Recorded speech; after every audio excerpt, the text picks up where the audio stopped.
Good afternoon, and welcome everybody to the June 11th Policy Committee meeting. Our student and teacher representative unfortunately couldn't be here today, but the rest of the committee is, along with Mr. Batchelor and Dr. Stevenson and our solicitor, Mr. Diazio.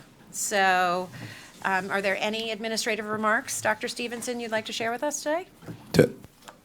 Testing. Good afternoon. Just want to thank everyone for coming for this policy meeting. There are no changes. I just want to reemphasize one thing that I talked about last month, is that as we are planning for during the summer, one of the things that we're going to be looking at as administrative team is looking at the 200s, particularly the discipline, and we are looking forward to working on that during the summer with the principals and the other administrators and coming back with some feedback. Other than that, the agenda is as it is outlined. We will follow, and we'll go from there. Thank you. All right, terrific. Thank you, Dr. Stevenson. And seeing only one member of the public, do you have any public comment today? No? Okay, so we'll move right into the approval of minutes. Is everybody good with the minutes? Yes. Okay, super. Then we will move into our first agenda item, which is Policy 239, Foreign Exchange Students. Dr. Stevenson. Thank you. This policy 239, Foreign Exchange Students, is one that we're all familiar with. This policy and the AR was revised at the May board meeting and passed as a first reading as revised. No additional revisions have been made to this policy or administrative regulation since the first reading. This policy, we are requesting that this policy now be sent for a second read and considered for adoption at the June board meeting. Okay, terrific. So committee, anybody have any comments about 239, or are we ready as a committee to move it forward for a second read? I'll move forward. Do we have consensus? You don't have consensus, but I know you don't need it. I have nothing to add other than what I already shared last month, and that's all. Okay. So Lydia? Yeah, no, move it forward. Okay. All right, terrific. So policy 239, Dr. Stevenson, will go to the June business meeting for second read and adoption. Thank you. We will then move into a new policy, policy 216, student records. Forgive me, it's not new, it's just not a second read. Yes. It's a first read. So this is a first read, and what I will allow our solicitor to explain on why this is a policy that we're working on.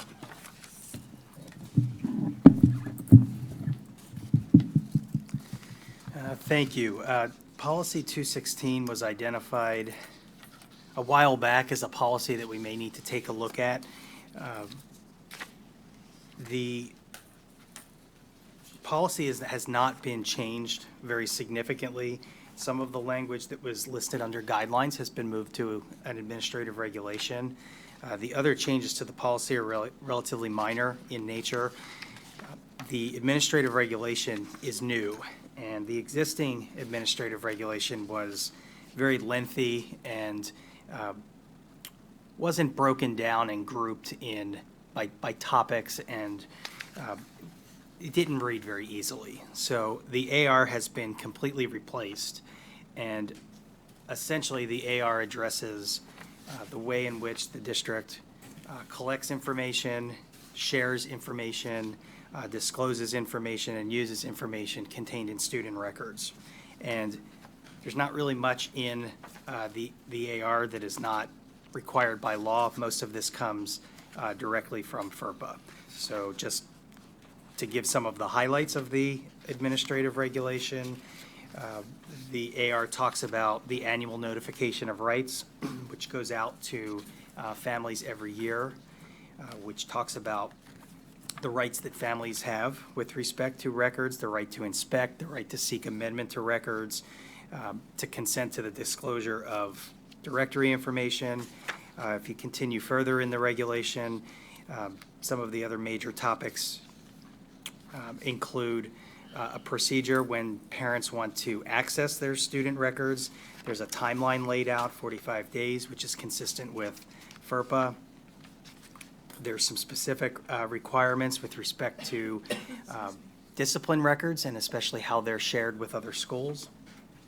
There's discussion about a retention period for student records, and then a procedure to outline how someone would go about, how a parent or guardian would go about requesting an amendment to records that they felt were either incorrect or inaccurate for any reason. And then there's a complaint procedure that families can file if they're still not satisfied with the way in which their records are being handled. There's a few attachments. The most important attachment in terms of what families will receive is attachment B.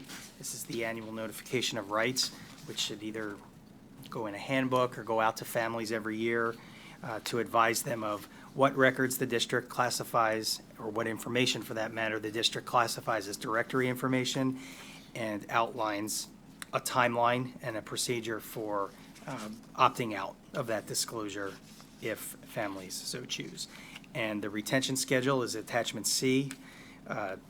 6 years is the recommended retention schedule, and that 6 years is for special education requirements to comply with the audit requirements. So if the Bureau of Special Education comes in, they will look up to 6 years back to assess compliance.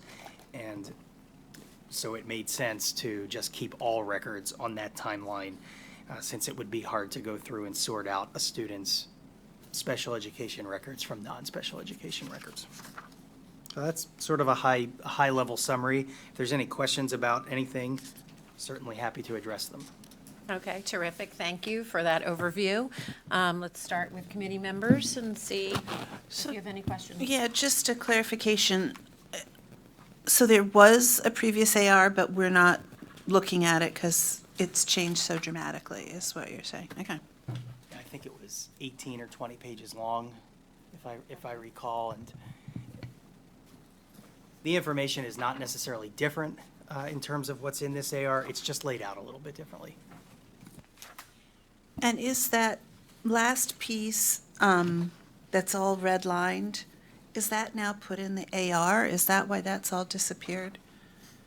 Yes, that information's in the AR. Okay. And those rights that are listed, the right to inspect, the right to request amendment, the right to consent to disclosure, all of those are rights that a parent guardian has, and they're outlined in that attachment B. The attachment that I had referenced would either go in a handbook or be sent home to families every year. So that is incorporated.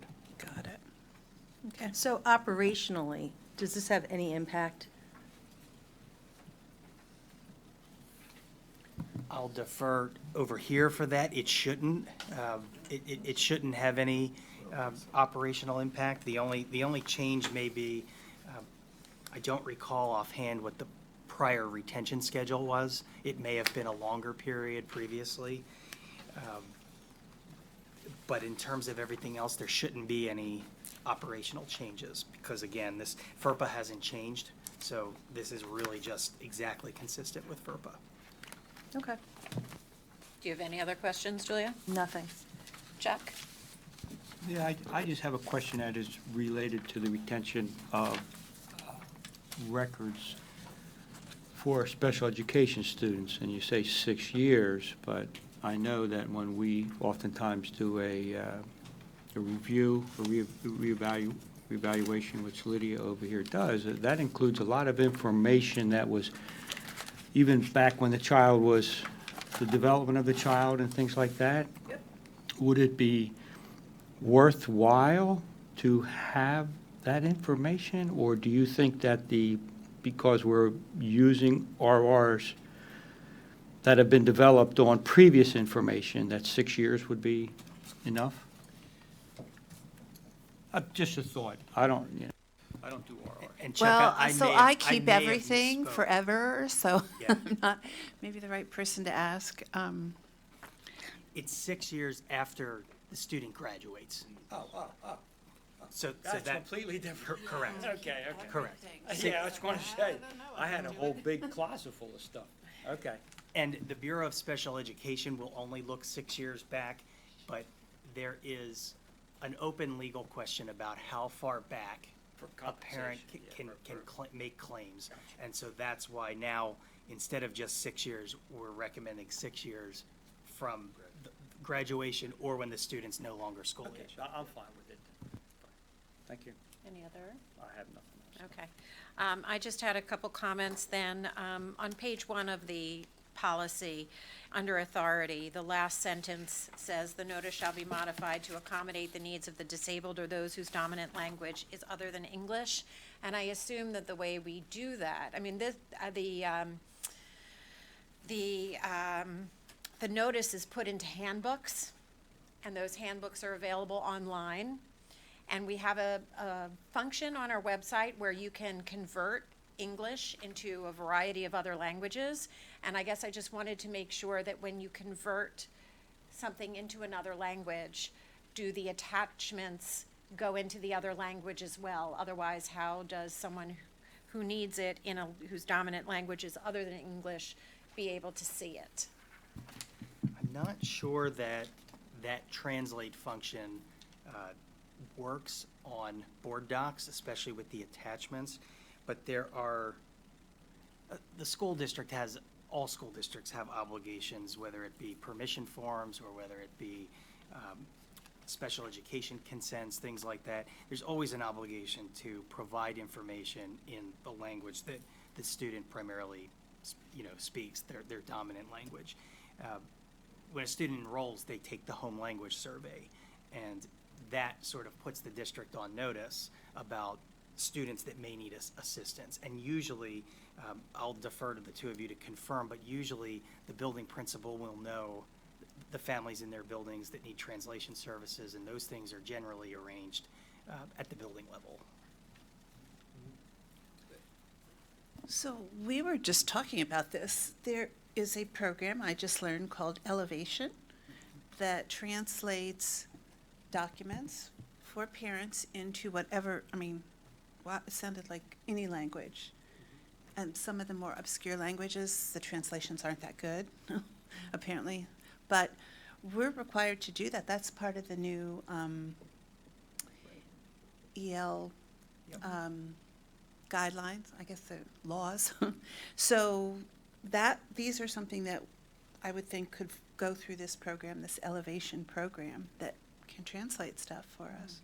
Okay, I just wanted to make sure, because, some of this, this is a policy we've had around for a while, and just wasn't sure operationally, how that is in fact working, because the conversion on the website to different languages is a feature I wasn't even aware of until a little while ago, past few years.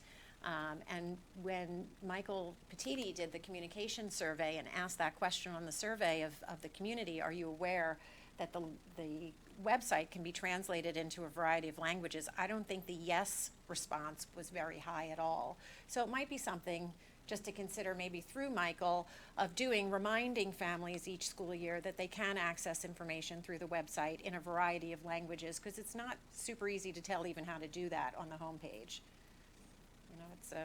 Anyway. Another question I had was on page 5 of the AR, the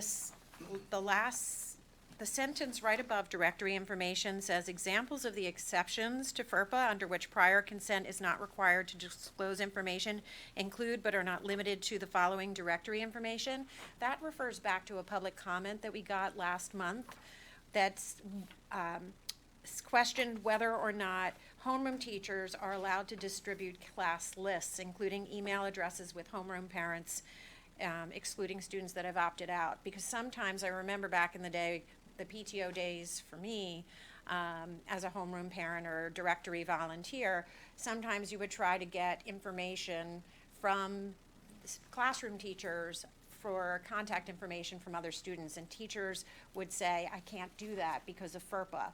And if I understand FERPA correctly, anybody in the district can without consent give directory information out, what's identified as directory information.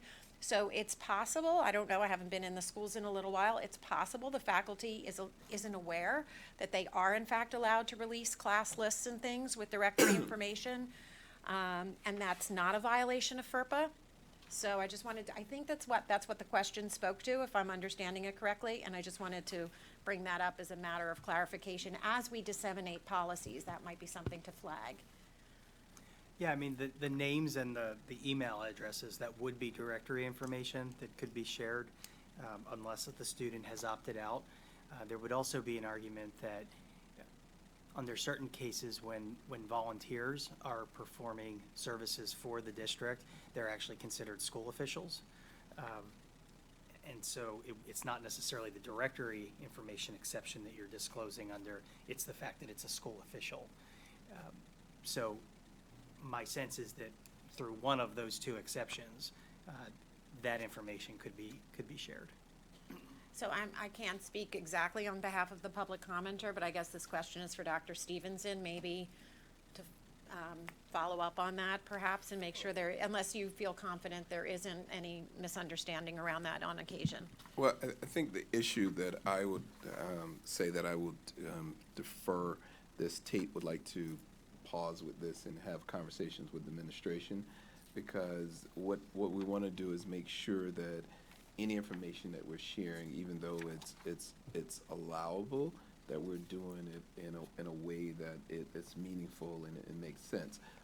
What we are very careful, regardless, when there's information we have people may solicit to get information to share. It may be for instance, there's a local business who may want to give coupons to parents.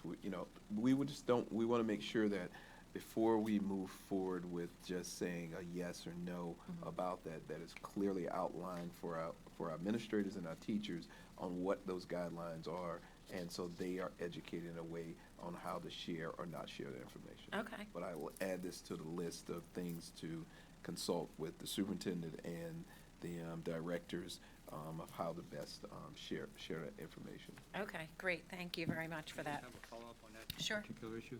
So was there a change in allowing teachers to give the names of the students? For instance, and it could be just a policy that was within the IU where I worked, but I could not give the names of my students to the parents of a student in my classroom. I couldn't tell a parent who the other students were.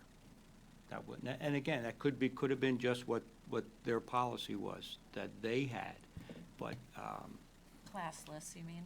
Would you call I it couldn't tell. classless? Yeah, I could. If you called up and said, "Is so and so in the class?" I would say, "I'm sorry, I can't tell you anybody except for your own particular child is in my class." That may have been a specific policy. Just because something is directory information, the district's not obligated under all cases to disclose directory information. It's a permitted exception. So as Dr. Stevenson alluded to, if a for-profit business comes in and says, we want all the names and addresses of your students, that's not something that the district has to disclose just because it's directory information. When I was answering your question, I was assuming that for PTO purposes, that is generally something that most school districts are comfortable with. For-profit businesses and outside entities, that would probably be a different story, and coming up with a procedure is helpful. Right. So it's not a requirement to disclose. It's a permission that the district has as a possible exception to FERPA. Right. But I also just want to add that we also need to educate the entire community, because I know that there are some folks, even if they give the information directory, assume that information is only for use for school officials, for school-related business. So that's why I said we want to make sure that whatever is the final, that is across the board, that when a person is signing up for the directory, they understand what that falls under as well. So I want to do not only what the school is able to share, but also the person is signing up to make sure that they know here what this will be used for, possibly. Right, yeah, there used to be that kind of containment statement in the printed directories, but since there are no longer printed directories, I have no idea what the online version looks like. So, yeah, that is important. I think people do want to know that. And I guess my last question on this is just the media release that we sign, that parent, is that still the main container for getting, for opting out of FERPA? I mean, in terms of having your information in the directory, I should say. What is the mechanism to opt out? The FERPA, the attachment B to this AR would be for opting out of the disclosure of directory information. That doesn't necessarily mean, a family, I suppose, could opt out of the disclosure of directory information, but still place their name in the directory. If that makes sense. When a parent opts out of the directory information disclosure, what the opt-out says is that the district won't disclose directory information about their child without their consent. So if a parent consents to putting their student's information in the directory, but doesn't want it disclosed for other purposes, which might fall under the exception, that's permitted. The media release form would be something different. That's usually something that's in connection with school Right. activities. But back in the day when I was working on the directory, and I remember I've saved it for some time now, the media release that when I had asked, how do we know which students' families have opted not to be in the directory, I was told at the time that if they've signed the media release, that means that they don't want to be in the directory. And I just want to make sure, it doesn't seem like that actually is the right way to capture those who are opting out of FERPA. It might be, but I just wanted to bring that up, as long as we're on essentially the FERPA policy. Right. That if in fact that is something that we're doing, if it's right, that's great, and if it's not, it's a time to bring greater awareness to everybody about how to do that. I guess I don't know if I would, is it helpful to say that maybe it's not FERPA, I mean, we have FERPA, which we Right. want to follow, but then we have our policies and procedures for, if you don't want to be in the directory, and if you don't want to be and I don't know off the top of my head whether we have two separate forms. It would make sense to me that it's two separate forms for the directory, because somebody could choose to not want to be in the directory, but they're fine that when we take a picture of the class, they're fine with their child being in that picture. So we can look into that to see. I think it is two separate. I thought it was two. I haven't It's two separate. But It's a I would media have to, release go. and a- But maybe it used to not be. This Let's is the go check. 2018-19 form, so I guess I'm just raising the awareness to check. I haven't Yeah. seen two separate forms, so you hit the nail on the head. If you It's the wouldn't same. mind, Yeah, Can I say this thing? sure. we can do that. We can check. I But think it's the Ed, is same my, form, but you have the way I described that, I mean, there's FERPA and there's these pieces are kind of Correct. separate. I They mean, we can- have to they- follow FERPA, and the annual notification really shouldn't be the annual notifications of your rights is not the annual notification of whether you want to be in the directory or not. Correct. That's correct. It's two This- different. This is different from a past one that we used, where there was a one-sheeter that had a media and directory. But we'll follow up on that. Yeah, I haven't seen one sheet that has both on it. I've only seen one sheet that has media release. I've never seen anything that says specific to opting out of the directory. So just FYI as a check We'll for going follow up forward. on Okay. But, yeah, I'm getting into the weeds, but would that come from the PTO? Well, we'll follow up. No. Oh, it would have Mike- come, Mike yeah, and T. okay. Okay. This is the media release, right? Yep. That's the media release, yeah. Okay. So thank you very much for indulging those questions, and I guess if everybody else is good and that hasn't raised any other questions, we can move this forward for a first read in June and move on to our final item on the agenda, which is Policy 200, Enrollment in District. Thank you. The policy 200 enrollment in district, as it outlines here, this is an update that required more comprehensive AR. The existing regulation contained language that was simply a duplicate of the policy. Therefore, I will let the solicitor discuss the whole purpose and of what those changes were. Okay, so in the policy, fairly minor changes to the policy. We added a purpose. There was no purpose in the prior policy. We added a section on delegation of responsibility, since that was not there before. And there were two sentences added within the policy, which I think are fairly self-explanatory. This was a policy that was identified as one where the guideline section of the existing policy was duplicative of what was in the AR. So That's why the note appears on the first page of the policy that says the AR will be rescinded because it's duplicative of what's in the policy. And so a prepared, proposed new AR is for your consideration and is presented here. It's fairly comprehensive in terms of the documents that you need to provide when you come in and enroll. Previously, that was not in the policy or the AR. I imagine there was a local procedure, but it wasn't outlined in this policy. And then the rest of the sections about documents that may not be requested, what to do when students fall into special enrollment categories, whether it be foster care or homeless or things like that. There's language in the AR that talks about the proper way to enroll those students. All of that's consistent with school code regulations, the PDE's guidance, McKinney-Vento when it comes to homeless students, the educational stability regulations when it comes to foster care students. So most of what's in this AR is also pretty much legally driven, not too much that was invented or customized, so to speak. Okay, great, thank you. Anybody have any comments or questions on 200? Does a court order cover the foster children? Is that what happens when a foster child is in custody of a resident? Is there an official court order that says, put this child in your school? Usually that's the case, yes. Yep. So the first paragraph, I'm looking at it's the top of the second page. And it says, the district will not enroll a student unless all these things are supplied.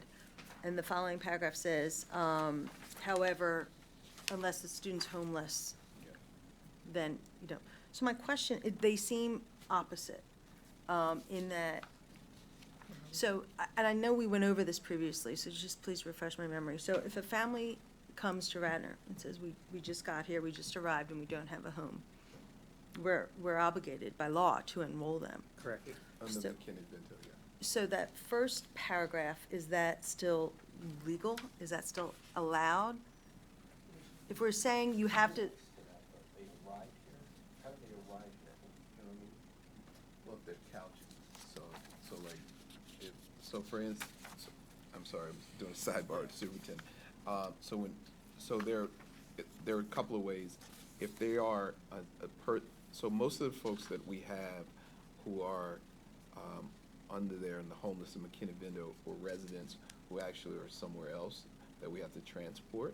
However, the question that the superintendent asked was that when you say the term arrive here from somewhere else, in those cases that is to cover, most of that is under a refugee status or something from, that comes, McKinney-Vento part comes from the whole New Orleans Act where after the folks were forced out. And so in our cases like this, when they arrive here, it is mostly that they're couching, or meaning that someone takes them in for temporary residence here, and they may arrive without the proper documentation. So we are obligated to enroll them, and then what we do is we work through our social workers to help attain that information in the meantime. So However, we do have work to make sure that we have the medical necessary vaccinations and those things before they can start. so the first paragraph, I'm just feeling like there's a little lack of tightness. Are you in the policy or the AR? I just want to make sure I'm looking at the same. Policy. Okay, so the top, the first paragraph. The on- district shall not enroll a student until Yep. blah, blah, blah. Then it says, however, and I understand the distinction you're making. I'm just not confident that that's reflecting in what's on the page. Because it seems to me that you're saying, look, we're not obliged to enroll you if you don't establish residency. But if you're homeless, we don't have to, we're not going to do it, we're not obliged to do any of the things we just said we'd do. So if one of the requirements is residency, but we're not going to make you show residency if you don't have a residence. Do you see what I'm saying, how it's circular? Does the second paragraph address that on the page, or? I think the second paragraph's clear.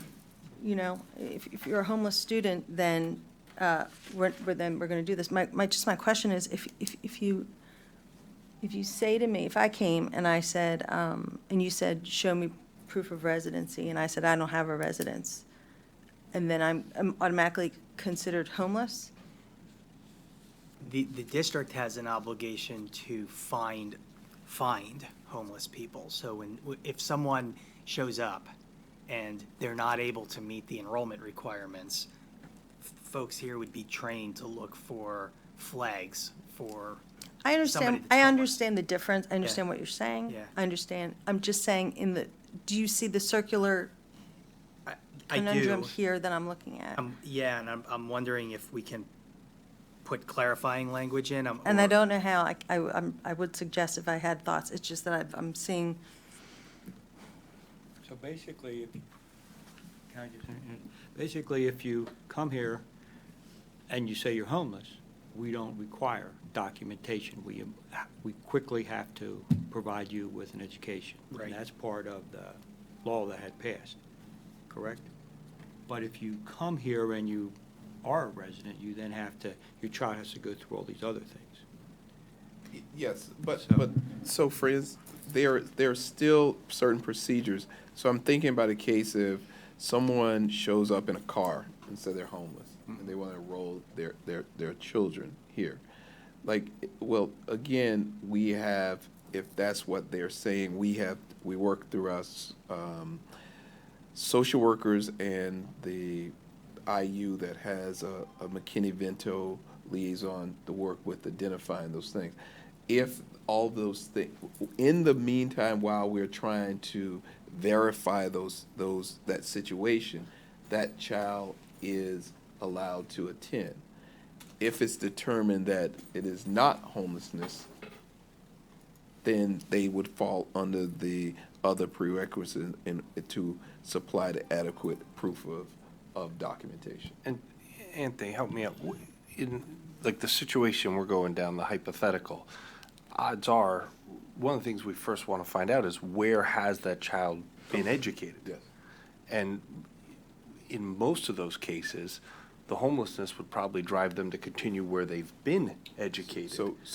Yes, so the law says if where that child started the first day of school, they have the right to stay in that school. Right. However, McKinney-Vento has that wide, that grayness, which, to answer your question, is if they are, let's say they have a home in another district, that whatever, some disaster happens, that district is still obligated, even if they moved here. However, in situations that I'm going extreme, which they say that we have a car and we're parking in a parking lot that's in Radnor, then we have the obligation to educate them because that's where they're saying they are, and because they have come to the district and did it. As the liaison for homelessness, 99.9% of the time when we're dealing with homelessness, the origin district is the one that they stay with, even if they're staying in Radnor. The same thing happens in Radnor. We have 60% of the students who are identified as homeless who don't currently live in Radnor or temporary somewhere else still come to Radnor to finish that particular year. And at the end of the year, and this is, I think, addresses also, at the end of the year, I am obligated to send a letter saying that we would like to determine what your status is, and if your status has changed, here are the things that you need to do, and change in a way that to say that you have found housing in the district, then it falls under those things to prove and to supply all those proof of residency. I'm wondering if the change that you're looking for might be something as simple as, in that first paragraph, just starting the paragraph by saying, unless permitted by other board policy, for example, the homeless students policy, the district shall not enroll a student until the parent guardian has supplied adequate proof. And then we would put a reference to the homeless policy. I think that makes a distinction. Does that, I think, That's the crux of it, right. yeah, okay, all right, Thank you for that suggestion. yep. So I don't think this ever happens, but if I sold my house in Radnor and I drove over to TE and I knocked on their door and I said, I don't have a house, you have to enroll me now, they really are legally obliged to enroll me, correct? Yes, and there's a way to challenge that for a school district that feels that it's not appropriate. But yes, you would, technically, the law would say you have to enroll them because they're claiming homeless status. And immediately, the district would fill out a challenge, a form to challenge that, and there's a way to do that. And we want to find out the context of, well, where are you really living? Yep. Right. That procedure is also used periodically when families put themselves in a position that forces them to become homeless. Either, if they're, I'm trying to think of a good scenario, but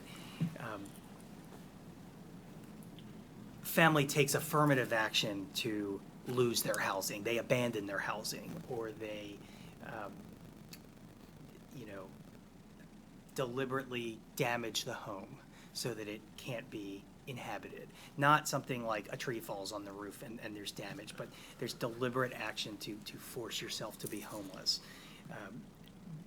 The coordinators through the IUs that Dr. Stevenson referenced earlier, they are helpful in working through those situations, and they will work with those families to put them in the places where they need to go. Obviously, every student's entitled to an education somewhere, and they help sort out which LEA is responsible for that student in those questionable cases. We have McKinney-Vento and other things, we have a responsibility to look out and protect for somebody who's homeless, and we also have a responsibility to look out and protect for our taxpayers, that somebody who, in any situation, is trying to take advantage or game a system, too.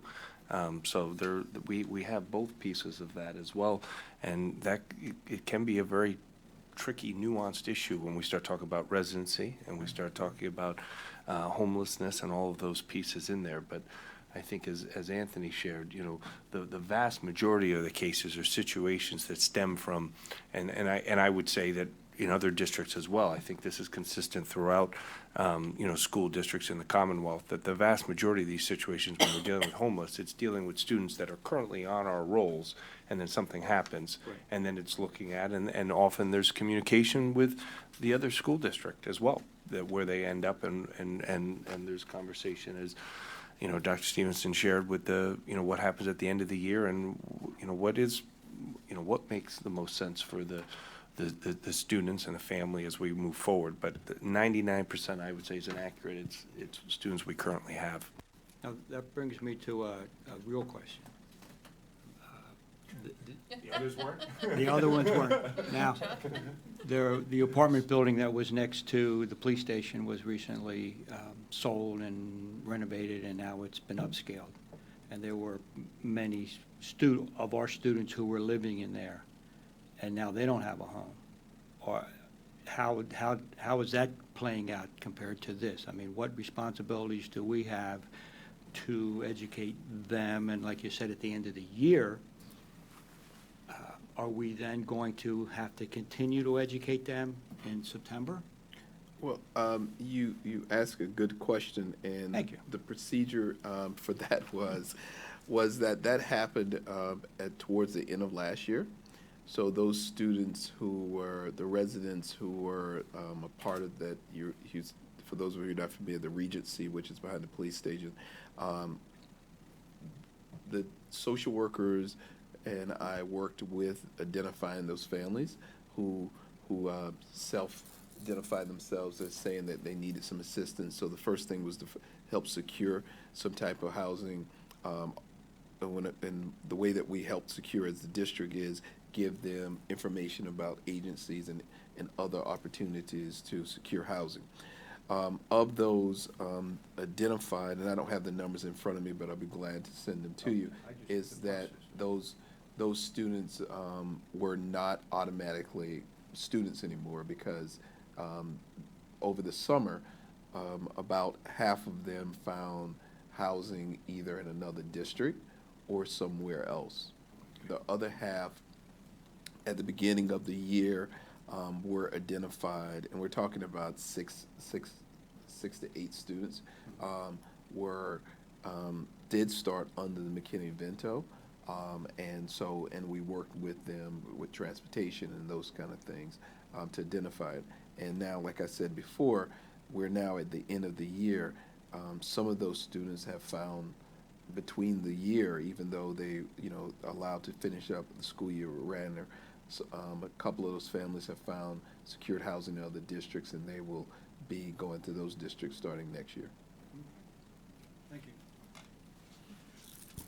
So it is useful to have this here in Radnor and elsewhere, because it actually is happening. And I will say that, Anthony and the social workers were very proactive in that particular event, because that would have been last summer. We're very proactive, and I really give a credit to our principals and our social workers, and Dr. Stevenson as our homeless liaison. They were very proactive in trying to support and help as best we could. Okay, thank you. Does anybody else have any questions on 200?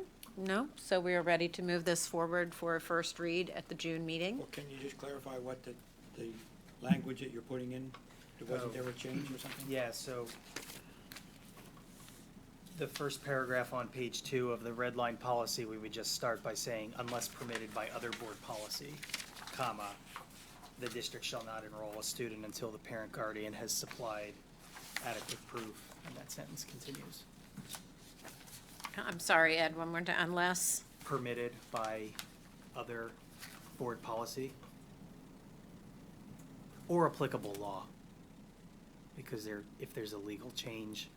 All right, don't get too close to that. Let's just leave it with the first thing you Okay, said. unless permitted by other board policy. There you go. Okay, thank you. So we'll insert that and send it forward for first reading with that revision in. okay, terrific. And that brings us to new business. Anybody have any new business? No? Okay, well then, and public comment, the crowds, I don't think there's any public comment out there either, so it's 5:45 and we call it a wrap until August. Very good. Okay, thank you, everyone.